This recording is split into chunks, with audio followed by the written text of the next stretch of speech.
Hello, Freedom Forgers. Hey, it's Patriot Gal here with another episode of the Forging Freedom Podcast Live. Hey, where it's our mission to help you build your personal liberty one step at a time.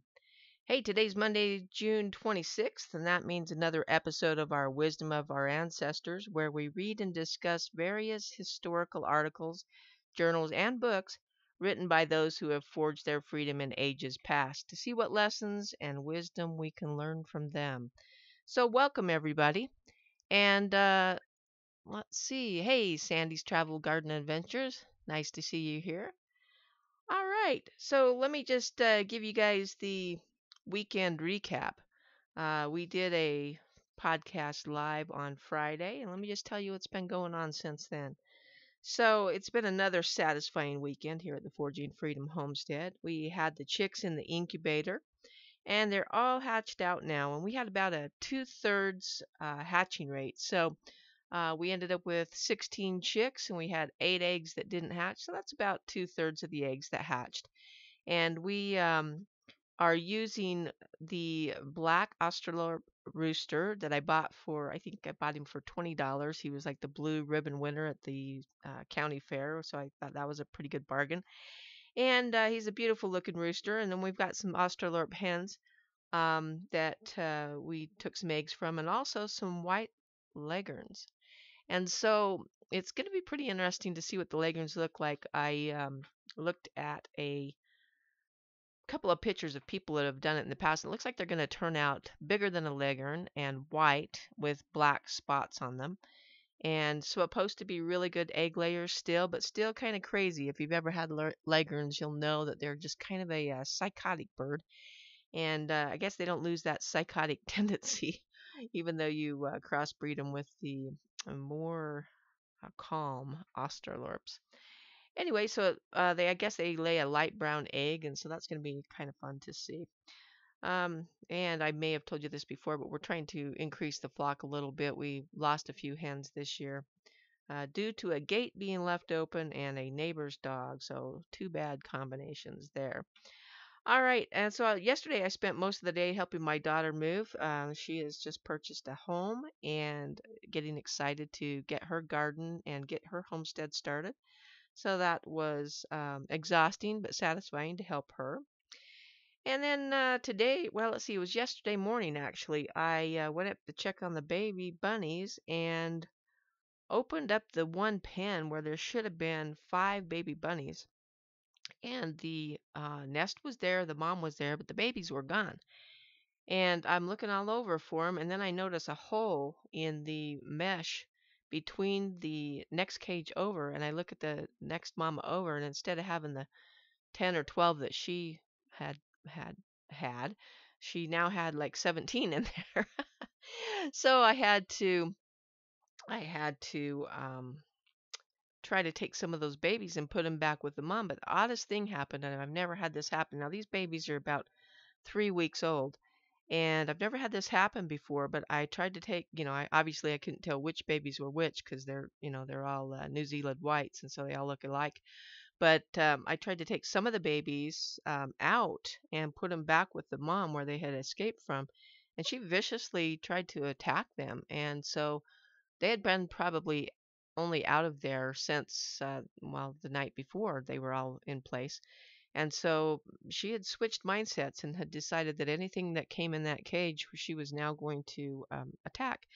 And so normally I wean the babies at 4 weeks, and these are about 3 weeks old. And it's possible to wean them at 3 weeks. I think they just do a little better if you can wean them at 4. But so what I did is I ended up putting them in their own separate cage. And up here in the northern Utah, our evenings do get a little cool, and so I was a little worried about them staying warm enough.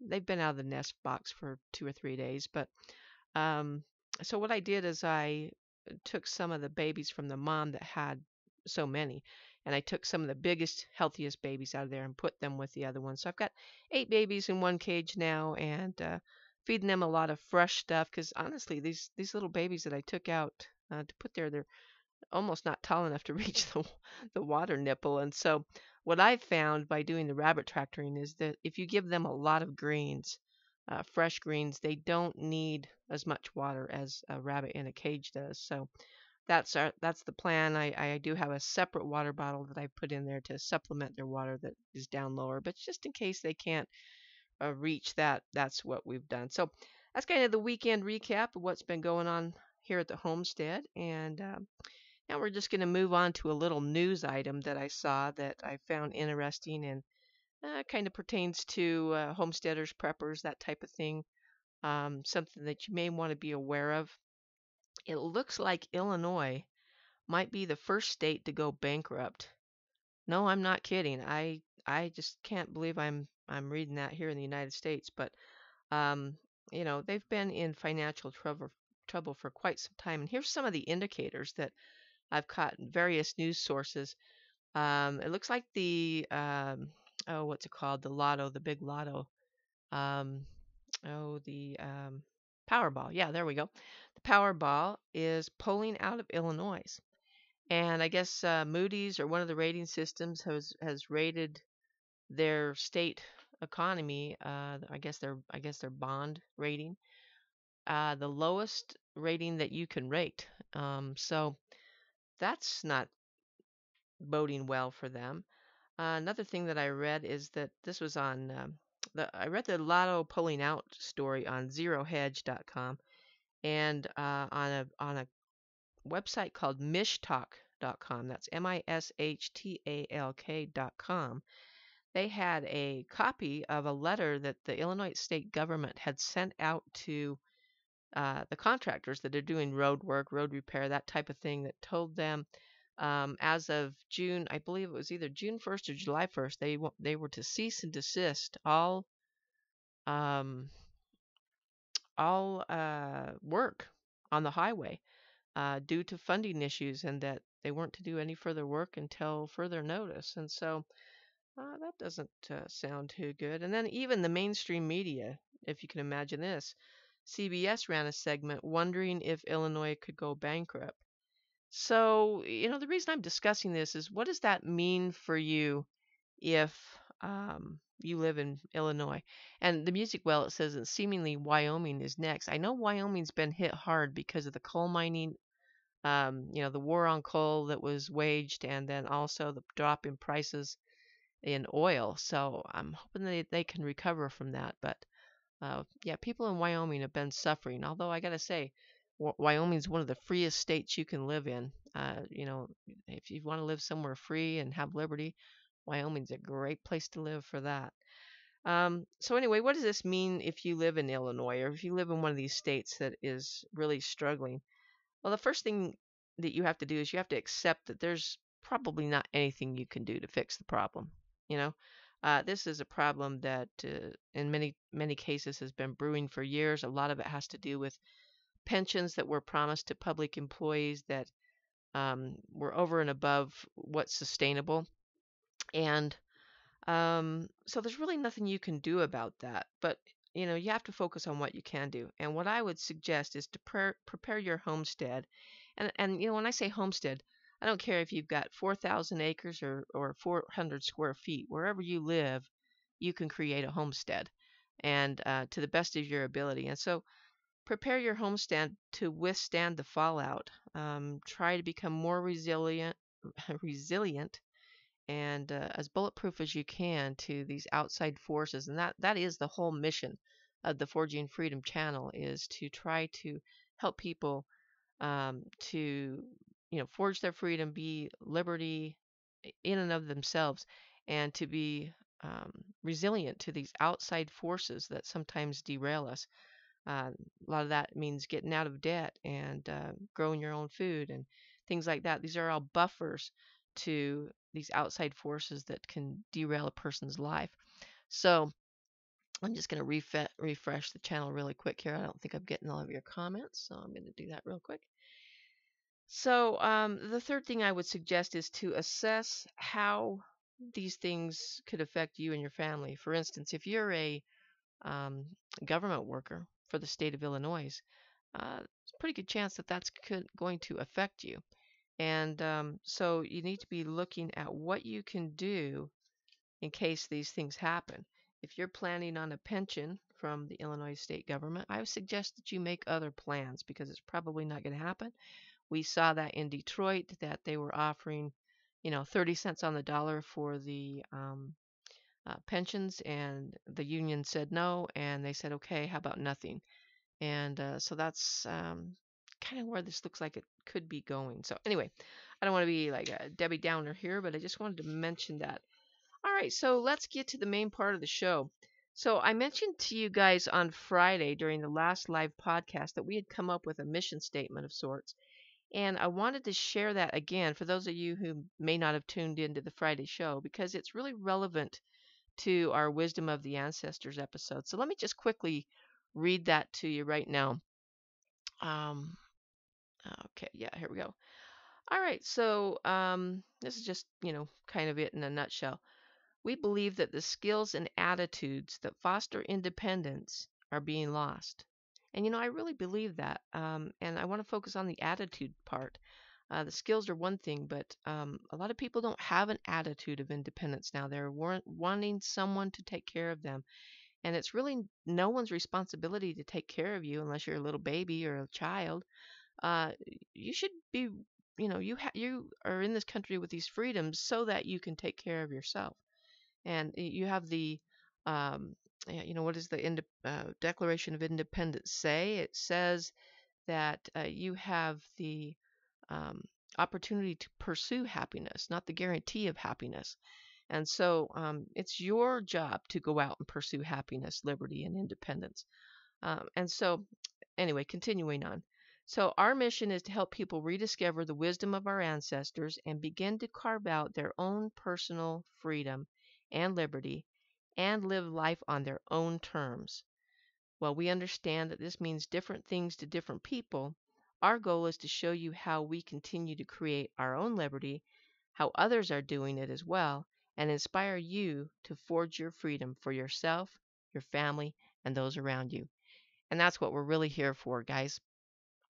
So, the reason we want to talk about these historical stories is because we can kind of see how people were so much more independent in days past than we are now. And you start to ask the question, what's happened to us? Why are we so dependent on these systems? And in many cases, you'll find that governments, federal, state, local, uh, bind you into these systems. And so I think it's our patriotic duty to unbind ourselves from these systems um, much as possible.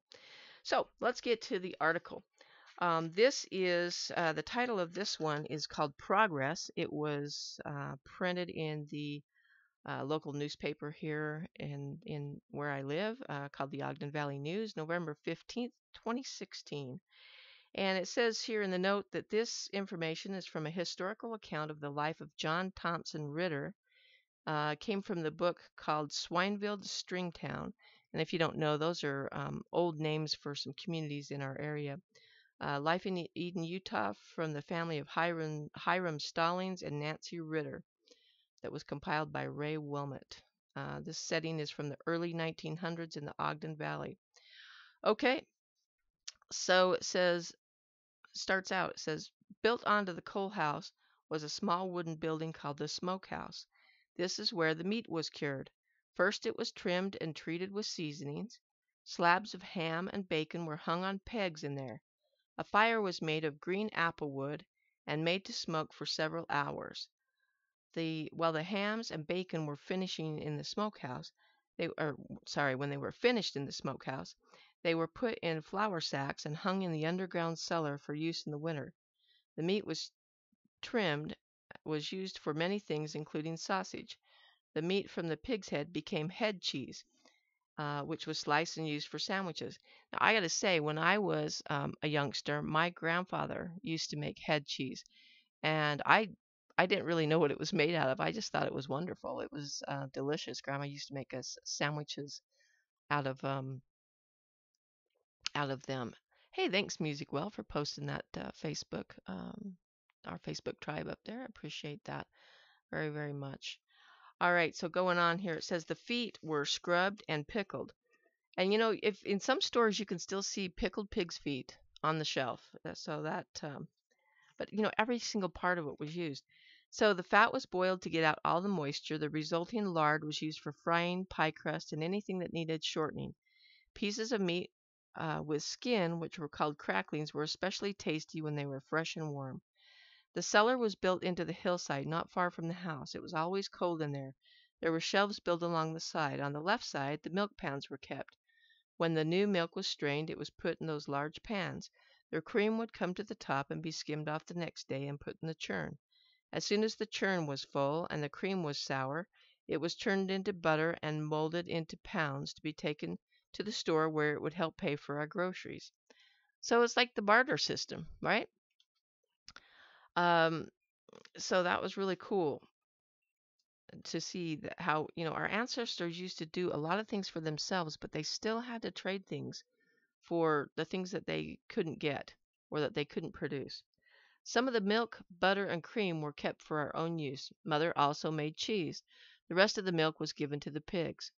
At the back of the cellar, we stored vegetables such as cabbage, carrots, and squash that we had raised in our garden. On the right, there were jars of fruit, jam, jelly, and preserves. Chili sauce, pickles, and eggs were also stored in there. In the winter, if it got very cold, Dad would keep a lantern burning in there to keep the things from freezing. In addition to butter and cream, Mother also took the eggs to the store. These products sold very fast. Many people bought her produce since it was considered the best. Mother liked to raise chickens. She enjoyed caring for them and even had names for most of them. If they didn't shape up as they should, they ended up in a pot with some noodles. One day, Dad brought home a new rooster, thinking he would improve the flock. It was a proud and handsome bird. He chose a harem and began acting like the king of the barnyard, assuming certain privileges the others didn't have. Mother called him Brigham, and that's a little joke if you don't know.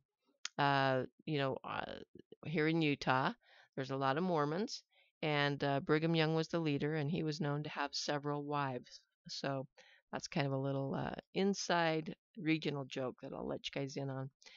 All right, so the chickens weren't allowed in the yard where the garden was, but Brigham thought he was above the law. He would bring his flock through the fence so they could scratch in the garden.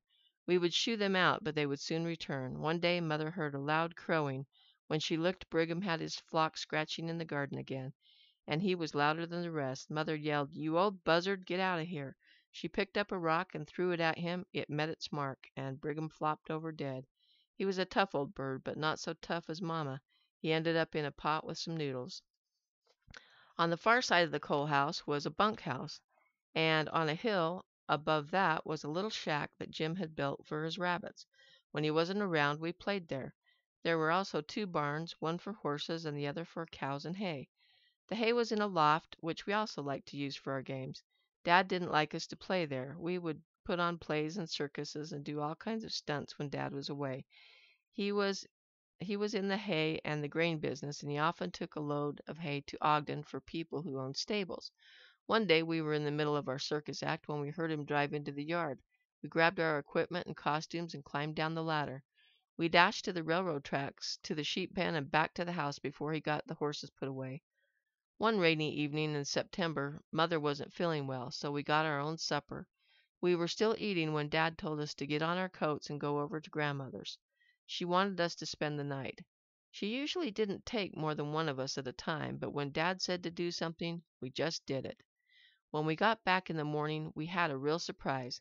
There was a baby in bed with Mother. We had been asking for a baby. After all, the Furrer kids had one, and so did Uncle George's kids. Mama always answered, "Maybe we will someday." So now we had one too, a baby sister. Mother sent me over to Grandma's to get some catnip leaves for the baby's colic. I ran fast to break the big news, and they all seemed surprised.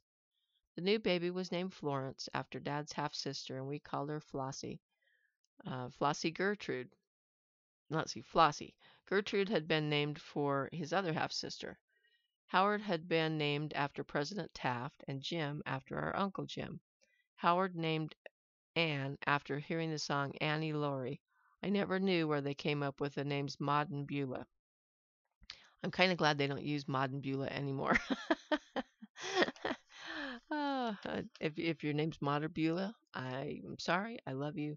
I just don't like the names. All right. So, what really strikes me in that article is how excited the family was to have a new baby. Um, it really makes me sad these days that a lot of people think that life the life of the baby is so cheap. And I just, I value family, I value babies, and I just, it makes me really sad when I see some of the things going on about babies and some of the situations that babies are born into now. All right, so moving on. Let's see. Anne had been the baby of the family for so long that she had become rather spoiled. She was a cute little fatty and much darker than the rest of us. Her hair was black and curled into ringlets, while the rest of us were lighter with hair that wouldn't curl. One day when she had been naughty and someone asked Mother where she had gotten Anne, she claimed that she had found her under a cabbage leaf. We had a large yard where we all played games together. One evening we were all out there running and having a great time. A friend of Dad's came by and stopped to watch us. He said to Dad, "I'll bet I can tell you which one is your kid." He pointed to Anne. Dad laughed and said, "You're partly right. They're all mine." Mother often took us little kids over to the swimming hole to watch the big kids and their friends swim. On the way back, we would get so tired would want her to carry us. She would say, "I can't carry all of you. Let's get the ponies." She would find some sticks or willows for our ponies, and we would gallop along home. So I'm thinking they meant, like had stick ponies. Every summer around Jim's birthday, we would have a family picnic at the upper place. Dad would dam up the river, which at that time of the year was quite small, but very cold and swift, to make a swimming pool for us. We would swim and play in the water for hours or until we started to turn blue. Then we would get dressed and picnic. We roasted wieners and marshmallows and had a lot of fun. The water in the North Fork was always colder than Middle Fork, our regular swimming hole. We spent a lot of time in and around the river. We made a playhouse there in the trees and spent a lot of time cleaning it out each spring after the spring floods messed it up. Mom used to walk down there occasionally and bring us a treat. All right, you guys, that's the end of that article. And I think there's a lot of valuable lessons in there. I especially like the part about the baby colic and some catnip leaves. That's a new one for me. Don't know if that works or not. Not suggesting that you use that, but something to consider as well. So, anyway, let me know what parts of that article were your favorite parts and what comments you might have about this article, and be happy to discuss those things with you.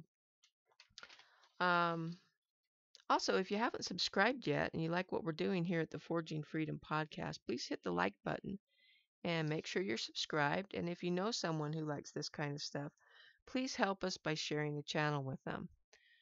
All right, so who have we got here? I haven't really had a chance to look at the comments. Can't read two things at once, but let's just say hi to everybody. All right, we got the Music Well in the house. Thank you, Music Well. And Dan's Urban Survival and Prepping. Thank you, Dan, for joining us this evening. We've got All Sorts. Hello, All Sorts. Glad to have you back. And Sandy's Travel and Garden Adventures. We had a good time over on a live channel on YouTube earlier at the Minuteman Homestead. He does pirate radio over there, and it may not be the cup of tea for all of you, but it's kind of fun over there. So I encourage you to check him out. All right, so let's see who else we got here.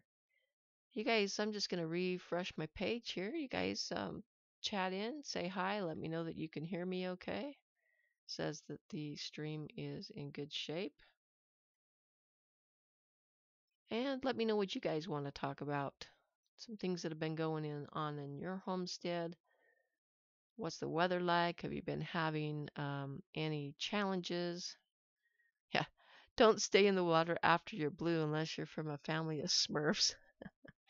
You know, when I was a kid, me and my brother, we used to go outside. I mean, we grew up not where I live now, but not too far from here. Country's stone's throw from here, I would say, and in a climate much like where I live now. And the winters were bitter cold, and you know, I just don't remember as a kid even being bothered by the cold. And you know, when we got too cold, we would come in, and but we were just having so much fun playing in the snow that we would just play until I, just until we could possibly not stand it 1 second longer. We would just have so much fun out there. All Sorts asked me, have I studied my family history? Yes, All Sorts, I have.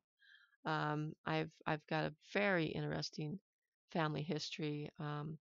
One part of my family, my mom's father's side of the family, so my grandfather on my mom's side, um, she so they came from Wales, and very interesting. They were coal miners and came to the United States to follow the LDS religion. And yeah, I am from a long line of Utah residents.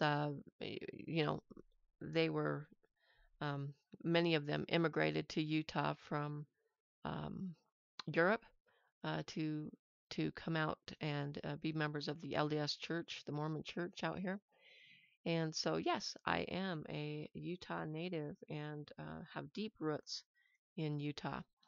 Um, but there's many places that I would not mind living, Idaho being one of them. Just going to take a quick drink here, you guys. Stand by.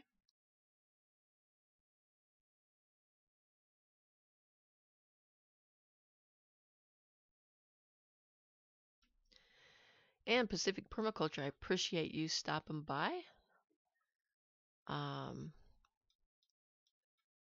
Looks like we've got people here, a couple of new people here, and we've got some old reliable folks here that have been supporters of our channel from the very beginning, and I so appreciate your loyalty and stopping by. I know that these hours might not be convenient for a lot of you, so it really makes me happy that you guys make the effort to come by here. But yeah, my ancestors, I've got some ancestors from Ireland, and I also have some from Wales. My husband's side of the family is pretty interesting too. Let's see, the music well. A minor miracle happened at my place today. I was able to get my kids to rake the grass from yesterday's mowing to put in the compost bin. Other than that, I'm blank. Well, hallelujah, music well. I mean, that is a feat. And all sorts says, "Oh, cool about my family history." Yeah, I would encourage you guys to all, if you haven't done so already, to study the roots of your family. I am shocked at how many people I can ask what they know about their grandparents, and they can't tell me anything. And I realize that I was very fortunate to have both sets of grandparents alive through my all my childhood and a good part of my 20s. And so I so I realize not everybody has that, but to me it just seems so foreign not to know anything about your grandparents. And I also realize and am sympathetic to fractured families and families that are you know not functional, dysfunctional, drug abuse, physical abuse. I get all that, but I'm just talking about your average person. Um, let's see. Pacific Permaculture says he enjoys the podcast. I appreciate that, Pacific. Sometimes, I'm yakking into this microphone and I'm wondering if anybody really cares to hear what I have to say or if I'm making any sense at all. So I appreciate that very much. It means a lot to me. And Pacific says he's partial of Irish descent here also. Yeah, I think that's, maybe where my temper comes from and my love of potatoes. But anyway, yeah, the music well says around here it really is, and I think she's talking about uh, music. Well, are you I've asked you this before, and pardon my Alzheimer's, but are you a male or female? I remember we talked about that before. I always want to say female, but I don't know. And I don't get offended, like I go on other podcasts and of course I'm identified as the Forging Freedom channel, and people just assume for whatever reason that I'm a man, and I could choose to get offended over that, but I don't. I'm just happy that they acknowledge me. So anyway, uh, we're missing Amber tonight. I miss Amber. She usually stops by and says hi. So um, let's see. My mom's side's Irish uh, and Scott, and dad's side is German, Austrian. Yeah. Yeah, my mom just recently did a thing. She did one of those DNA things and found out that she's, got the Irish, and there was some stuff from France. Male, 53. Okay, sorry, music. Well, yeah, I got a mental block about that, but I will try to remember. Um, so, yeah, we're pretty close to the same age. Music. Well, I think I'm going to be. I really have to think about it when people ask me how old I am. I really have to think about it because I don't think about it much until someone asks me, and maybe that's. Some people find that really strange that I don't know how old I am, but I have to sit and think and do the math. So let's see, it's 2007. Haven't had a birthday yet this year, and so that would make me 55 years old. All right, so yeah, we're pretty close to the same age. But yeah, so anyway, she did this DNA thing and found out that she had some French um, uh, ancestry that we did not know about. So that's been very interesting, and I think she is going to give all of us kids, the same DNA thing for Christmas. And I understand it's it's not cheap. So that's going to be exciting to get that turned in and see what's going on. It says, I think Amber is still doctoring John. Okay, so I am out of the loop. What happened to John? All right. I am close to Pacific permaculture in age 2. Okay, great. Yeah, so a bunch of us are half a century old here. Yeah. Oh well. If I miss your birthday, Music Well says he'll be 54 in a couple months. So if I miss your birthday, Music Well, happy birthday a couple months early, and good health to you. So anyway, so I would love to get with the Minuteman Homestead and find out how he does his music and how it sounds so great. He must have far better internet speeds than I have. I've got, I don't even know what it's called. I think broadband. I've got like a satellite dish on the side of my house that uh, picks up the signal and transmits and receives the signal from somewhere up on top of the mountain, which I guess is going to a satellite somewhere. Or I don't know how it all works, but I don't have the best of internet speed here. I mean, it's adequate to do just about everything that we want to do. I mean, my husband plays games on Xbox Live with it, but it just, for whatever reason, streaming music, his music sounds so great, and I wish I could find out how he got that music to play so good. Okay, so during MMH, John got burned, so she was doctoring up. What's MMH? Sorry if I'm missing something very obvious. Uh, yeah, I don't know what MMH is. All right. Well, gosh, I might have to send her a private message and wish them well. Send them some comfrey or something. But anyway, do you guys just love comfrey? Comfrey is one of my favorite plants. It's just so useful for so many things. So let me tell you, yesterday when I went to help my daughter move, I have this little tendon in my elbow. I guess you would call it. I don't. I've never played tennis, but it's like um, right where your elbow bone is, and if you just come up towards the crook of your inside of your arm, just past that bump on your elbow, there's a little tendon right there, and it was kind of aching yesterday. And let's see, Minuteman Homestead, John. Oh, Minuteman Homestead, John got burned, so she was doctoring up. Oh, okay, gotcha. Okay, gotcha. I'm with you now.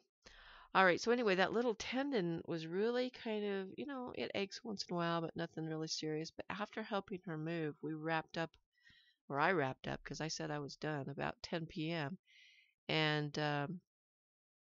I, it was really burning and really aching then, so much so that I couldn't really even lift my arm. I got home, made some dinner. We we always eat late in the summer. I don't know about y'all, but we eat late in the summer. I don't know if we mean to, but it's just how it goes down around here. It doesn't get dark till 9. I just don't feel like eating anything warm until it cools down a little bit. But it was really, really aching. And I have this stuff, and I wish I had it in front of me so I could tell you what exactly it's called, and maybe I'll try to find it. But it's uh, bone and joint ointment from Dr. Christopher's. Let me just Google it real quick so I can tell you what it's called.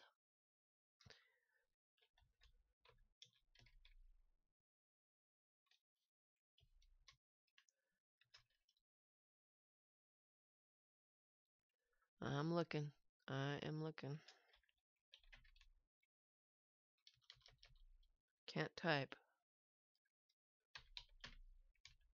Bone and tissue formula. Here we go. Dr. Christopher's bone and tissue formula. And it's an ointment.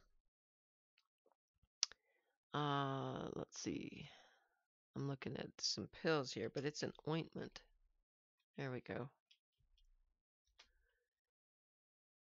Yeah, here we go. Okay.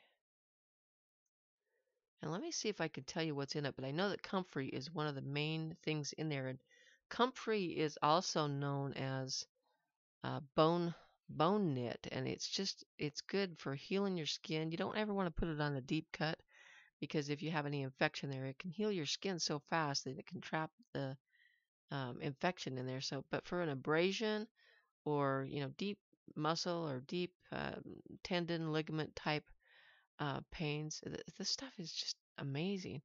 Um, let's see. The Music Well says, I'm in need of comfrey. I have not a single plant growing. I know a fellow in North Alabama that grows and sells a lot, so maybe I will get down that way some soon. Music Well, private message me your mailing address, and I will dig up some comfrey root, put it in some peat moss, and ship it off to you. Yeah, I can see that it is buffering, and it's probably because I have this other window open.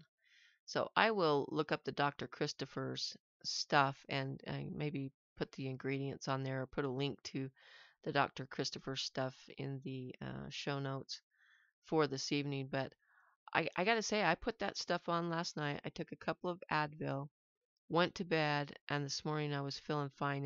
And I got to tell you, really, I was pretty laid up last night. I was really kind of worried that I had injured myself severely. Um, okay, Music Well is going to be gone for a minute. Problem at the neighbors. Okay. Well, don't forget to get me your address, Music Well, so I can send you the comfrey root. Um, but anyway, yeah. And here's the other thing about comfrey that I really love. It's a perennial, obviously, and it's a dynamic accumulator of minerals and stuff. It has really deep roots that go down, and so um, it's good to plant like under your fruit trees because it grows these enormous leaves. And if you don't use it for medicinal purposes or rabbit feed, which I'll talk about in a minute, you can just let it, chop it and drop it around your fruit trees. It provides a nice mulch, and it's also got all these minerals in it that, as it decomposes, builds great soil around your fruit trees. But what I mainly use it for, and one of the best things I've done, you might check out my video about permaculture comfrey. I've got it planted right by the rabbit cage, and so whenever it rains or whenever the misting system is on that keeps the rabbit cool, it's right there. The water that runs off the rabbit cage roof waters the comfrey, and then also when I wash out the floor, I scoop all the rabbit poo out of the cement floor of my main rabbit cage, and I put that in buckets, but then I get the hose in there and squirt it all out. Well, it all runs towards the comfrey and gets the comfrey roots, the comfrey leaves growing enormously. I mean, it fertilizes them and waters them at the same time. And so I can't remember what the percentage of protein is on comfrey, but it's very high in protein, and rabbits love it. And so you can just chop it. It's right there by the cage. So I chop it and feed it to the rabbits. The rabbits poo, fertilizes the comfrey, the rain comes off the roof. It's just like this symbiotic system that's working really, really well. And so I planted, it only takes about a 2-inch piece of root to propagate it. And so if you guys are interested in purchasing any of that, I could, private message me. We'll make you scream and deal on some roots. It's not really the best time for propagating roots right now. It's so hot. But I think if you put it in some potting soil and keep it really damp and in the shade, partial shade, it really likes moisture, that you could probably propagate it pretty easily right now. So anyway, I'm just going to reset the YouTube here. I'm not seeing any comments. Oh, did I lose the connection?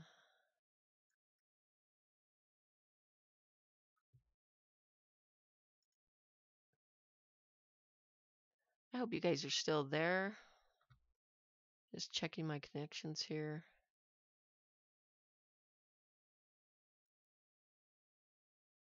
Says I'm still connected, so that is good.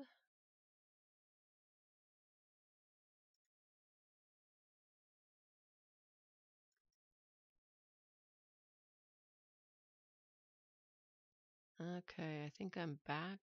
I think my dashboard is back here. I don't know what's going on. It says nobody's watching. So I don't know what's going on. You guys. All right, you guys, it says my video output's too low. So you guys just chat in if you will.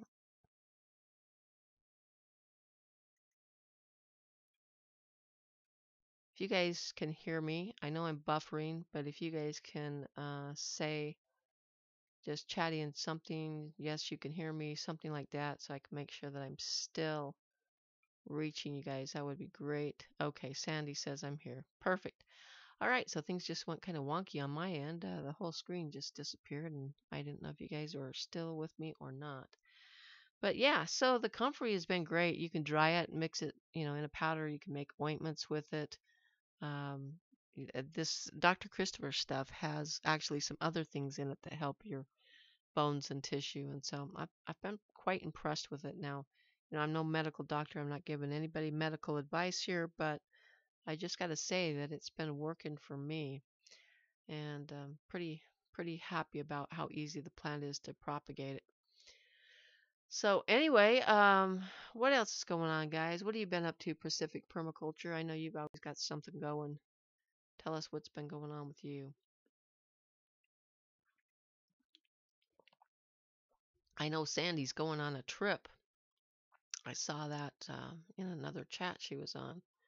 Yeah, Three Sisters being corn, beans, squash, Native American planting strategy. Yeah. Ah, Jean, welcome. I didn't see that you were with us, and so welcome.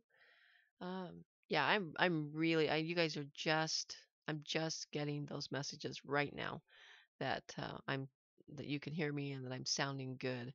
So it is really buffering. It's really slow. So if you guys are chatting in questions or anything, I'm not seeing them until really, really slow tonight.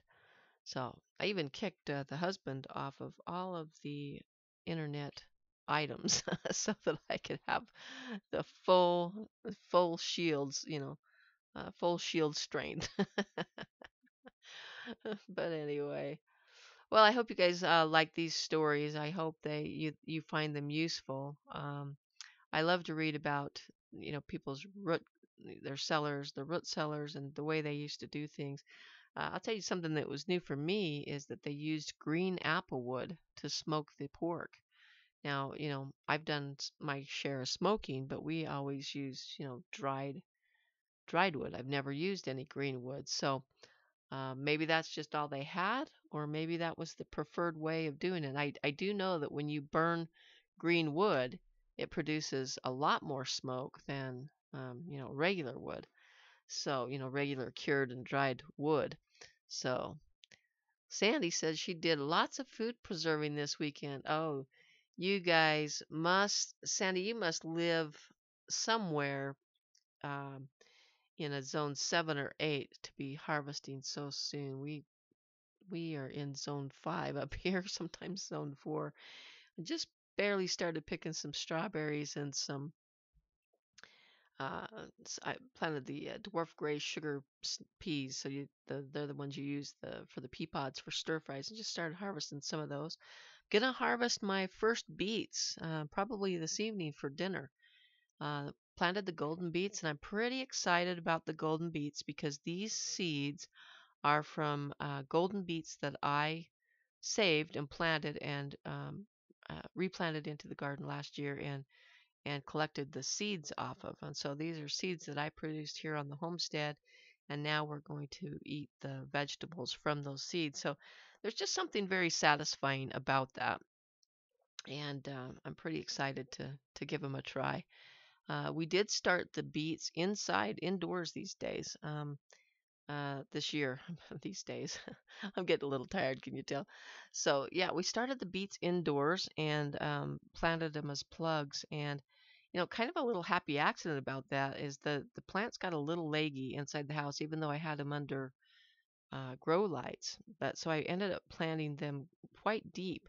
And what I'm finding is that instead of growing a nice round beet, it's grown kind of a cylindrical beet, but I think I'm actually getting more vegetable that way. So yeah, Sandy says she's from Georgia. So yeah, I don't envy you for your humidity down there, but I do envy your long growing seasons. Let's see, Pacific. I videoed a guy's backyard last night that has goats, chickens, and bees in the Oakland Hills. That's so awesome. I love to hear that. I'll have to check that out. Let me know when you've got that video up, and so I can check that out. I'm really would like to maybe get goats someday. I don't know if I want milking goats or not, but anyway, um, yeah, I know Pacific is in California. Most of you guys have really long growing seasons. It's a um, yeah. Pacific says plant. I don't know if how you pronounce this. Chiogia, chigogia, chig chigiga beets. I've seen that seed before, and are those the ones that have the rings inside? That's like the white and the pink rings. I would like to try those. Yeah, let me tell you, Sandy, I have a hard time planting beets here because what happens is when the ground gets warm enough for the beet seed to germinate, it's also warm enough for the weeds to germinate. Especially, I have this weed called purslane and another one called, I think it's called milky spurge or something like that. Anyway, they're both low-growing succulent plants, and they all germinate at the same time as the beet seed. They must have the same temperature that they like to germinate at. And the beet seed grows so slow, and the weeds grow so fast that it just chokes them out. And so when I try to pull those weeds out, it pulls out my little beet seedlings as well. Struggled with that for years. So what I do is I start them inside in a jiffy tray, with the plastic clear cover on, and just under some grow lights. And when they get that second, I think I let them get two sets of leaves, true leaves, and then I just go stick I've got a gardening trowel that's meant for planting bulbs, so it's really skinny but long, and I just jam that in where I want the beet and drop that seedling in there, out of the jiffy pot with a little bit of potting soil around it and let them go. And that's how I've had the most success. So you may give that a try. I'm going to start another couple of flats of those and get them ready to plant in some places. I'm getting ready to harvest garlic probably in about 2 weeks. And I got some other empty spots that need something to go in them. What I've found is that if you've got spots in your garden where you don't plant something, God and nature will plant something there for you, and you probably won't like what it is. So, um, nature abhors a vacuum. It does not like bare ground. You know, um, I just think of a verse in the Bible where, in Genesis, where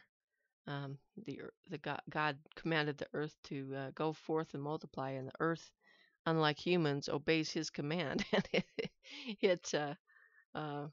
plants do their job and they propagate. If you're not going to take advantage of the land, something's going to go there. So, yeah, I've eaten purslane before, Pacific. It doesn't grow as big and beautiful as like what you see in, say, an Asian market, but it does have a very, it's a succulent and it kind of has a texture kind of like, the sliminess of like okra. It has a little bit of that sliminess, that mucilage, I can't say it, like mucilage uh, quality to it. But it does have kind of a lemony tart taste to it as well. It's supposed to have more vitamin C than almost any other vegetable, I think even higher than citrus. So you can put it in salads, and I have an abundance of it, it's more than I could ever eat. But let's see, Pacific Permaculture says, I've grown tomato and sweet pepper in December here until the frost comes. That's amazing.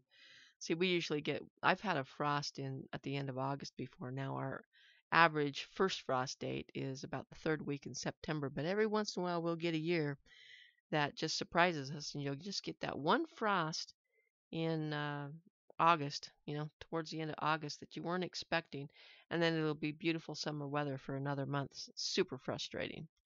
Super frustrating. Okay, let's see. I tell folks, plant what you want or you get what you don't want. Yeah, that's the truth. That is the truth. And some of these weeds, I've just had to make peace with them, and you'll see that in some of my videos where I just have found out that rabbits can eat just about anything. And there's, it, I see these videos of safe plants for rabbits, and I don't want to lead anybody astray, but let's just say that a rabbit gets loose, and let's just use our common sense, our critical thinking skills here for a minute. My rabbits get loose out of the rabbit tractors all the time, and we have to catch them. So they're running around loose. They can eat whatever they want. They're not going to run and eat, something that's poisonous. And I can tell you from experience, there's plants that they like better than others, but they're still safe for them to eat. And they'll eat the ones that they like. And sometimes you'll go out there and they haven't eaten one. I've got some rabbits that love the comfrey and some that would prefer not to eat it. My buck, for instance, he doesn't like any of the weeds that I feed him, but what he does love is all the new green growth that grows on my fruit trees. All the kind of suckers that grow, that just shoot out of different nooks and crannies on your fruit trees. That they're ones you're going to prune out in the fall, in the spring if you prune your fruit trees. Anyway, and so why not snap them off now? So I'll snap off a few handfuls of them and feed those to him. And he loves those, but he doesn't like any other kind of weeds. The does, on the other hand, they'll eat just about anything, but they won't eat anything that's not good for them. That's been my experience. Don't You got to forge your own freedom, right? You've got to go do your own thing and try your own experiments, because I don't want anybody blaming me for the rabbits dying. But my experience has been they just will not eat what they don't want unless you give them no other choice. If you're not feeding them, if they don't have other things to eat, and that you feed them some plant that they probably shouldn't be eating, and that's the only thing you give them, eventually they're going to get hungry enough that they're going to eat it, and it might hurt them. So, Pacific, I did try eating thistle. I had an abundance of Scotch thistle growing in my field, and heard that you could eat it, so I went and picked out some of the tender part of it, and it's not for me. It's very bitter. I didn't like it. Um, But I tell you what I do eat sometimes in the spring is there's a plant that grows around here called yellow dock. And it's Ruminex crispus, I think, is the scientific name. And it grows a big brown seed stalk in the fall. But when in the spring, when those first start coming up, there's the leaves that come up in the center, the real tender leaves. I'll pick some of those, and those also have a little bit of mucilage type effect. And oh, sorry, I just banged the microphone. Um, I will sometimes pick those tender centers and chop them up and put them in scrambled eggs or something like that early in the spring when you're just dying for something green and fresh. So I have eaten those before and continue to do so. Um, I also in the spring eat dandelions. I think I mentioned before that I go harvest dandelion flowers and deep fry those in tempura batter and a little bit of peanut oil and dip them in ranch dressing. I know it's not healthy, but I think they're delicious. I think they taste a lot like deep fried mushrooms, and so I eat those. I look forward to that every year. Just one of those little traditions that we keep around here. So, well, you guys, it's just getting past the hour here, and I've got to still go cook some dinner for my family. And so I'm going to wrap things up pretty quick here. If you guys have any questions that you'd like to ask me, now would be the time to do that. Hope you enjoy the show, and hope we'll see you guys back here again soon. And I'm just going to pause a little bit because I know there is a delay in you guys asking questions or responding. Just going to get my music queued up here for the outro. And again, if you haven't subscribed yet and you like what we're doing here at the Forging Freedom podcast, please hit the like button and make sure that you're subscribed also. If you know somebody who likes this kind of stuff, please help us by sharing the channel with them. And we thank you guys for tuning in, and we're going to put this podcast to bed for this evening. I hope you guys all have a blessed week. I hope that you can all do something today and tomorrow to forge your freedom. Thanks for tuning in, everybody. Have a great evening, and remember to go out to do something today and tomorrow to forge your freedom. And we will see you soon.